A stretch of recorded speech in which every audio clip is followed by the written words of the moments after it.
Before his passing, Representative John Lewis reminded us that voting was the most powerful, nonviolent tool that we have in a democracy. Faith in our elections has always been imperfect, from the Constitution to poll taxes to threats and intimidation.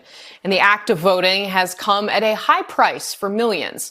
Now confidence is being shaken once again over mail-in votes, over long lines, over conspiracy theories. So what are we to do? Here's historian and author of His Truth is Marching On, Jon Meacham, in his own words. In the twilight, images of the movement would come to John Lewis in his sleep. "Oh God, yes, I dream about those days," Lewis said shortly before he succumbed to cancer and died in July. "I dream of marching, of singing. I hear the music of the movement in my dreams and the sounds of our feet on the pavement, one after another. I don't have nightmares. I don't relive the beatings in my dreams, at least not that I ever remember. I'm not sure why. Maybe in my mind, the good forces are always at work." To Lewis, the best of forces, the greatest nonviolent protest, was the vote. It was what he nearly died for in Selma and what so many fought for. And now that right is under renewed assault. The incumbent president is trying to make it more difficult for mail-in ballots to count, and the John R. Lewis Voting Rights Act of 2020 languishes in Congress. Among other things, the bill would restore the provisions of the 1965 Voting Rights Act that require states and localities with demonstrable records of discrimination to seek pre-clearance before any changes in election laws or policies. The House has passed the bill, but the Senate has refused to act. Add in Russian disinformation designed to destabilize our democracy, and we're facing an autumn of discontent. Focusing on voting and voting early may then be the most patriotic thing we can do. Think of the blood that's been shed for the ballot.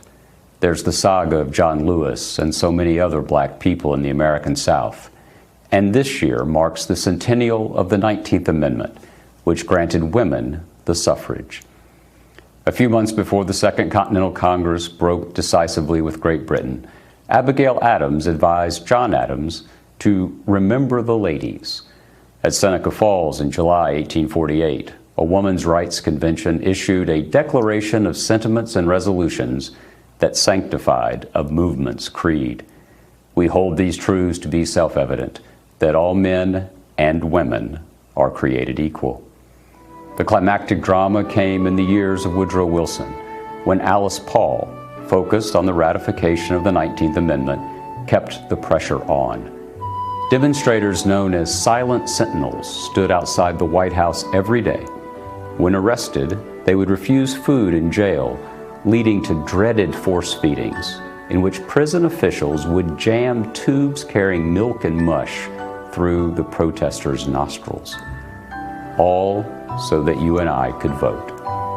To the end of his life, John Lewis would wake up, warmed by his bright dreams, and he would think, "Oh, that was just a dream."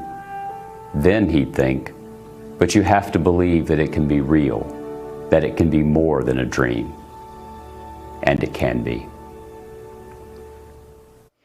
That was Jon Meacham in his own words. Hey there, I'm Chris Hayes from MSNBC. Thanks for watching MSNBC on YouTube. If you want to keep up to date with the videos we're putting out, you can click subscribe just below me or click over on this list to see lots of other great videos.